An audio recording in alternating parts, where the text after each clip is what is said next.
नमस्कार, न्यूज 18 मध्य प्रदेश छत्तीसगढ़ देख रहे हैं आप और बुलेटिन की शुरुआत रायपुर से आई बड़ी खबर के साथ करेंगे।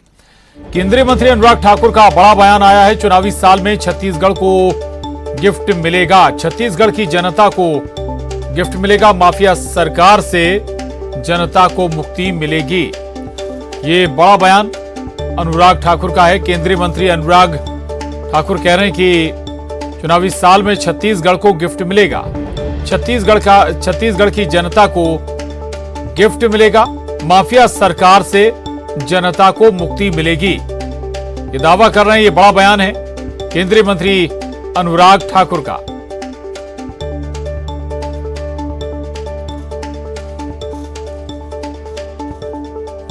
तो ये बड़ी खबर है और आपको ये भी बता दें कि दरअसल छत्तीसगढ़ में विधानसभा चुनाव भी होने हैं इस साल और अभी 3 दिन का कांग्रेस का महाधिवेशन भी रायपुर में चल रहा है। और छत्तीसगढ़ पर प्रतिक्रिया दी है केंद्रीय मंत्री अनुराग ठाकुर ने। अनुराग ठाकुर कहते हैं कि चुनावी साल में छत्तीसगढ़ को गिफ्ट मिलने जा रहा है, छत्तीसगढ़ की जनता को गिफ्ट मिलेगा, माफिया सरकार से जनता को मुक्ति मिलेगी।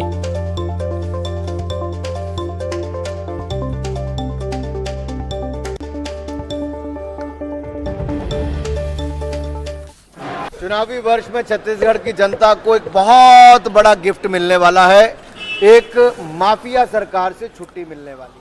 आगे बढ़ेंगे। सोनिया गांधी ने इशारा किया है रायपुर के महाधिवेशन में। सोनिया ने राजनीति से संन्यास लेने का इशारा किया है। उन्होंने कहा कि मेरी सियासी पारी का आखिरी पड़ाव है ये। सोनिया गांधी ने अपने संबोधन में महाधिवेशन को संबोधित करते हुए सोनिया गांधी ने ये बातें कही हैं। सोनिया गांधी ने रायपुर में चल रहे कांग्रेस के महाधिवेशन में इशारा किया है, कहा है कि राजनीति से मेरी सियासी पारी का आखिरी पड़ाव चल रहा है।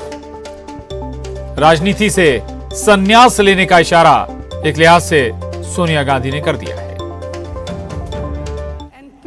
My innings could conclude with the Bharat Joro Yatra. The yatra has come as a turning point. It has proved that the people of India overwhelmingly want harmony, tolerance, and equality. It has renewed the rich legacy of dialogue between our party and the people through mass contact programs. और अंबिकापुर में news 18 की खबर का बड़ा असर हुआ है। Expiry glucose बोतल चढ़ाने के मामले में दिसंबर 2022 का ये मामला है। मेडिकल मेल वार्ड में भर्ती मरीज को एक्सपायरी ग्लूकोज चढ़ा दिया गया था। न्यूज 18 ने प्रमुखता से ये खबर दिखाई थी और जांच कमेटी बनाकर अब इस पूरे मामले में कार्रवाई की जाएगी। अस्पताल अधीक्षक ने लापरवाही मानी है।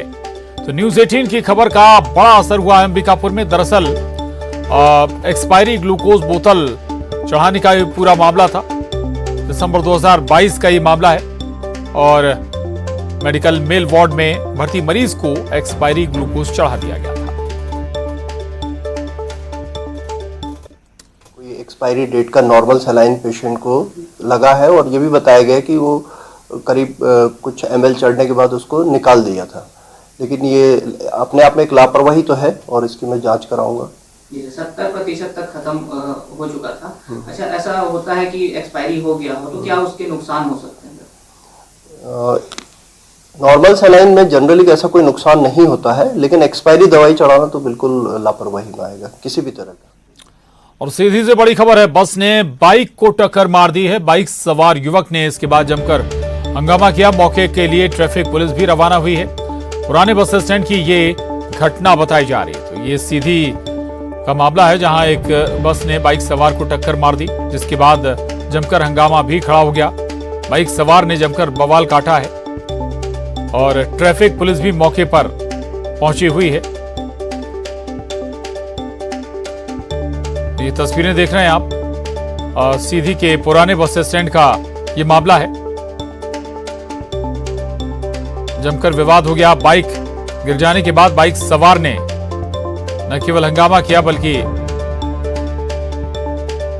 बस के ड्राइवर को मारने की कोशिश भी की। ये देख सकते हैं आप, तस्वीरें सीधी से आई हैं।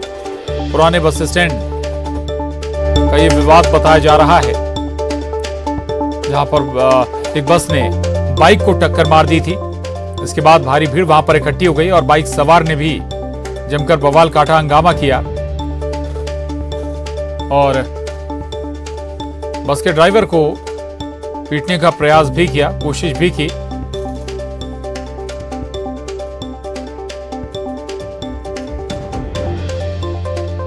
सीधी से ये तस्वीरें हैं पुराना बस स्टैंड सीधी का, जहां ये घटनाक्रम हुआ। दरअसल बाइक को पीछे से बस ने टक्कर मारी थी, बाइक सवार गिर गया, बाइक भी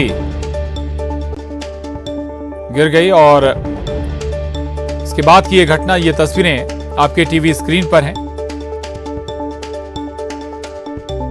बाइक सवार युवक ने जमकर हंगामा किया। हालांकि मौके पर जो ट्रैफिक पुलिस थी वो जरूर मौके पर पहुंची ताकि हालात संभाले जा सकें।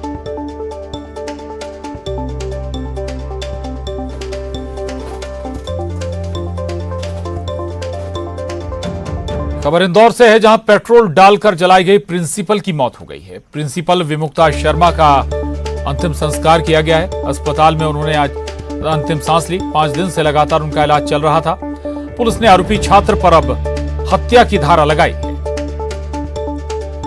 तो प्रिंसिपल विमुक्ता शर्मा की लगातार 5 दिन इलाज के बाद मौत हो गई।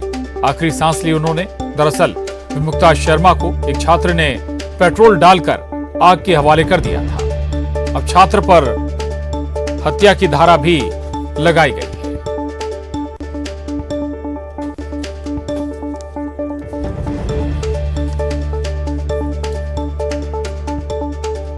आपको एक बार फिर बता दें, इंदौर का ये मामला था और कॉलेज की प्रिंसिपल विमुक्ता शर्मा पर पेट्रोल डालकर एक छात्र ने उन्हें आग के हवाले कर दिया था और प्रिंसिपल विमुक्ता शर्मा की आज मौत हो गई। इसके बाद उनका अंतिम संस्कार किया गया।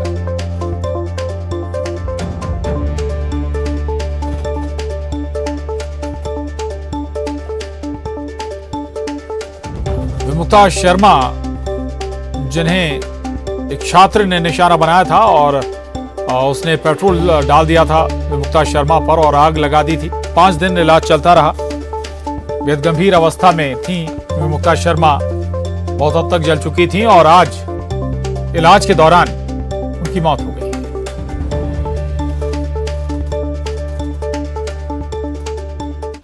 और गरियाबंद से बड़ी खबर है। सुपेबेड़ा में एक और किडनी पीड़ित की मौत हो गई है। 36 साल के शख्स की जान गई। सुपेबेड़ा में इलाज के दौरान देवभोग अस्पताल में शख्स ने दम तोड़ दिया। 2020 से बीमार धर्मेंद्र 18 बार से ज्यादा डायलिसिस करवा चुका था।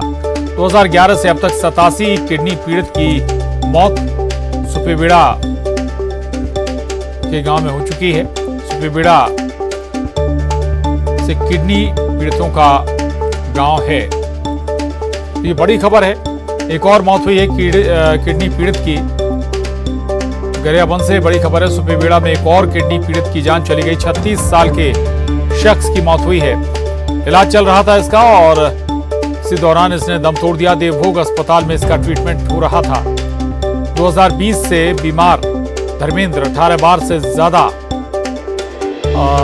डायलिसिस करवा चुका था और 2011 से अब तक 87 किडनी पीड़ित की सुपेबेड़ा में मौत हो चुकी है। सुपेबेड़ा के लोगों की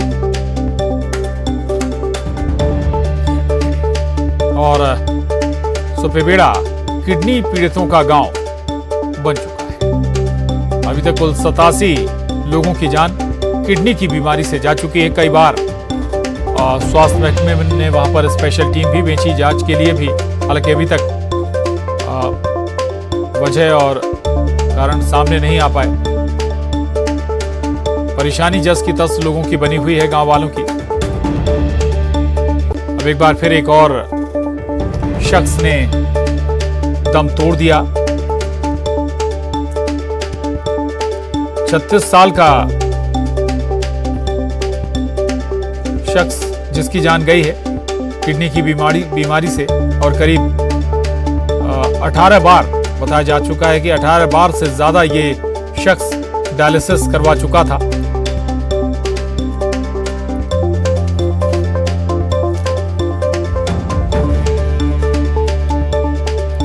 भोपाल से बड़ी खबर है। सीएम शिवराज सिंह चौहान का बयान आया है। बहनों के सशक्तिकरण के लिए, महिला सशक्तिकरण के लिए आज हमारी कैबिनेट ने बहुत ऐतिहासिक फैसला किया है। आज मुख्यमंत्री लाडली बहना योजना को अनुमोदित किया है। मुख्यमंत्री लाडली बहना योजना में किसी भी वर्ग, किसी भी जाति से की बहन हो उसे योजना का लाभ मिलेगा। पात्रता जिनकी उम्र 23 साल से ज्यादा की होगी उनके खाते में 1000 प्रतिमाह रुपए डाले जाएंगे। 60 साल से ऊपर की उम्र के लिए वृद्धावस्था पेंशन योजना लागू है, लेकिन वो अभी 600 रुपए मिलती है। उसमें ये राशि जोड़कर उन्हें 1000 न्यूनतम करेंगे और 60 साल से ऊपर की बहनों को 1000 रुपए मिल जाएंगे। इस योजना के आवेदन हम 5 मार्च से लेना प्रारंभ करेंगे, ये जानकारी भी दी है। 5 मार्च को इस योजना को लॉन्च किया जाएगा, लेकिन इसके बाद होली और रंग पंचमी के बाद 15 मार्च से आवेदन भरे जाएंगे। यह आवेदन बहुत सरल है, इसके लिए बहनों को कहीं नहीं जाना है। वासु चौरे न्यूज़ 18 संवाददाता हमारे साथ जुड़ गए हैं।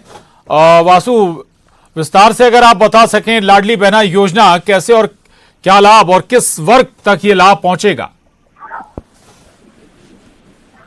बिल्कुल प्रशांत, देखिए चुनाव के पहले मुख्यमंत्री शिवराज सिंह चौहान की बहुत बड़ी फ्लैगशिप योजना लाडली बहना योजना को मंजूरी कैबिनेट की मिल गई है। अनुमोदित कैबिनेट की बैठक में आज कर दिया गया है। 5 मार्च से इस योजना के तहत जो फॉर्म भरने का सिलसिला है वो शुरू हो जाएगा और तो तमाम शहरों में, तमाम जिलों में वार्ड स्तर पर कैंप लगाकर जो है वो फॉर्म भरवाने का काम किया जाएगा। जो प्रशासनिक कर्मचारी है वो फॉर्म भरने का काम करेंगे और उसके साथ ही सामाजिक कार्यकर्ताओं की भी उपस्थिति इसमें रहेगी। उनका भी जो सहयोग है वो लिया जाएगा। मार्च और अप्रैल के महीने में ही, यानी कि 2 महीने का समय रखा गया है। 2 महीने में जो आवेदन है वो भर दिए जाएंगे और इसमें मध्यम वर्गीय महिलाओं के साथ निम्न मध्यम वर्गीय जो महिला है वो पूरी योजना के तहत पात्रता रखेंगी, जिनको ये 1000 रुपए की जो राशि है, सहायता राशि इसे कहें या परिवार को संबल प्रदान करने वाली राशि इसे कहें, उसका लाभ जो महिला है उनको मिल सकेगा। और इसके अलावा भी एक बड़ी जो मंजूरी है कैबिनेट की बैठक में मिली है, 60 साल से ऊपर उम्र की जो वृद्ध अवस्था की महिला है उनको जो वृद्ध अवस्था पेंशन मिलती थी, यानी कि वो 600 रुपए मिलती थी, उसे अब 1000 रुपए कर दिया जाएगा न्यूनतम, यानी कि उसमें भी 400 रुपए की जो राशि है वो बढ़ाई जाएगी। तो कहीं ना कहीं एक बड़ी राहत और बड़ी सौगात महिलाओं के लिए अगर विशेष तौर पर देखा जाए तो। बिल्कुल, महिलाओं के लिए बड़ी सौगात। और चुनावी लिहाज से भी अगर हम वासु बात करें तो चुनावी साल है और ये एक बड़ी सौगात। और इससे पहले भी कई ऐसी योजनाएं रही हैं जो गेम चेंजर रही हैं शिवराज सरकार के लिए। वासु, तो कह सकते हैं प्रशांत आप इस योजना को, क्योंकि आप देखिए जो महिलाओं की आबादी है मध्य प्रदेश में वो वर्षों की तुलना में बहुत ज्यादा का रेशो नहीं है, एकदम बराबरी है। और मध्य प्रदेश में कहा जाता है कि आधी आबादी बहुत कुछ निर्णय करती है, बहुत कुछ तय करती है और सबसे बड़ा जो वर्ग होता है वो मध्यम वर्गीय वर्ग होता है और निम्न मध्यम वर्गीय वर्ग होता है। और उसी वर्ग को ध्यान में रखकर ये जो पूरी योजना है वो बनाई गई है और सीधे महिलाओं के खाते में 1000 रुपए डाले जाएंगे। और मुख्यमंत्री को आप अगर उनके भाषणों में कहते हुए सुनेंगे तो वो साफ तौर पर कह रहे हैं कि महिलाएं इस पैसे का उपयोग करेंगी, क्योंकि जब महिलाएं पैसे का इस्तेमाल करती हैं तो वो पूरी तरीके से पैसों का सदुपयोग वहां पर करती हैं। तो कहीं ना कहीं इसे अगर आप पॉलिटिकली देखते हैं प्रशांत, तो सीधे तौर पर महिलाओं को साधने वाली एक योजना इसे कहना गलत नहीं होगा। और कांग्रेस भी इस पूरी योजना को लेकर भी और महिलाओं के तमाम सारे जो मुद्दे उसको लेकर आरोप प्रत्यारोप वहां पर जरूर कर रही है और बीजेपी पे कई तरीके से कटाव कर रही है। लेकिन देखना होगा कि जमीनी स्तर पर महिलाओं को कितना फायदा होता है और इस योजना का कितना पॉलिटिकल माइलेज बीजेपी ले पाती है। प्रशांत जी जी जी, आपने कहा जमीनी स्तर पर कितना लाभ होता है और ये भी महत्वपूर्ण होगा वासु कि इसका कुछ लाभ या कुछ उदाहरण चुनाव से पहले दिखने भी लगे।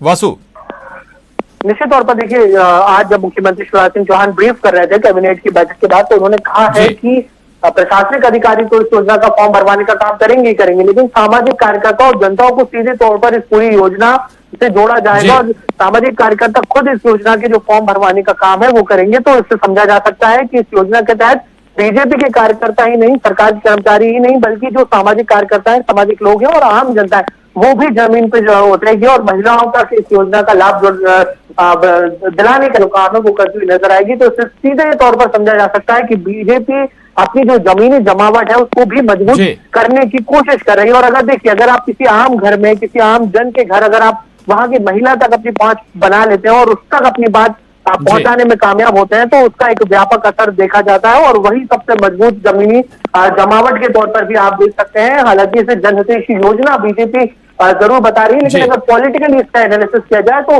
पॉलिटिकल पंडितों का कहना है कि ये कहीं ना कहीं आधी आबादी को साधने के लिए एक मास्टर स्ट्रोक है मौजूदा सरकार का। जी वासु, ये बहुत बड़ी योजना है, फ्लैगशिप योजना है और जाहिर है कि इसमें बहुत बड़ा धन भी लगेगा। क्या आंकड़ा या क्या एस्टिमेट लगाया गया है, कहां से और कितनी और कैसे राशि जुटाई जाएगी? प्रशांत, निश्चित तौर पर देखिए, हजारों करोड़ रुपए का बजट इस पूरी योजना से रखा गया है, क्योंकि बहुत बड़ी आबादी है। अगर हम बात करते हैं तो मध्य प्रदेश की कुल आबादी करीब 8.5 करोड़ है और उसमें से आप आधी आबादी समझ लीजिए महिलाओं की होगी, तो एक बड़ा वर्ग मध्य प्रदेश का जो है वो इस पूरी योजना से लाभान्वित होने वाला है, जुड़ने वाला है। और हर माह आपको ये राशि जो है उनके खातों में सीधे पहुंचानी है। 1000 रुपए की राशि इतनी बड़ी संख्या में महिलाओं के खाते में पहुंचानी है, तो एक बहुत बड़ा इसमें जो आर्थिक व्यय है वो होना चाहिए। लेकिन सरकार का ये दावा है कि अगर जनहित का कोई काम होना है तो उसमें पैसे की कमी हम कैसे भी नहीं आने देंगे। और वित्तीय मैनेजमेंट कैसा होता है इस पूरी योजना को लेकर, क्योंकि सिर्फ ये योजना नहीं है, अन्य बहुत सारी योजनाएं भी चल रही है, तो ये एक कहीं ना कहीं देखने वाली बात होगी और बजट मैनेज करना एक चैलेंज की बात भी हो सकती है। जी प्रशांत, चलिए बहुत शुक्रिया वासु आपका इस पूरी जानकारी के लिए, धन्यवाद। तो ये फ्लैगशिप योजना शिवराज सरकार शुरू करने जा रही है और इससे जैसा कि वासु कह भी रहे थे कि आधी आबादी मध्य प्रदेश की, सीधे तौर पर आधी आबादी प्रभावित होगी और ये फ्लैगशिप योजना चुनावी साल में बहुत बड़ी गेम चेंजर भी साबित हो सकती है। मुख्यमंत्री लाडली बहना योजना, इसमें 23 साल से ज्यादा उम्र की महिलाएं शामिल होंगी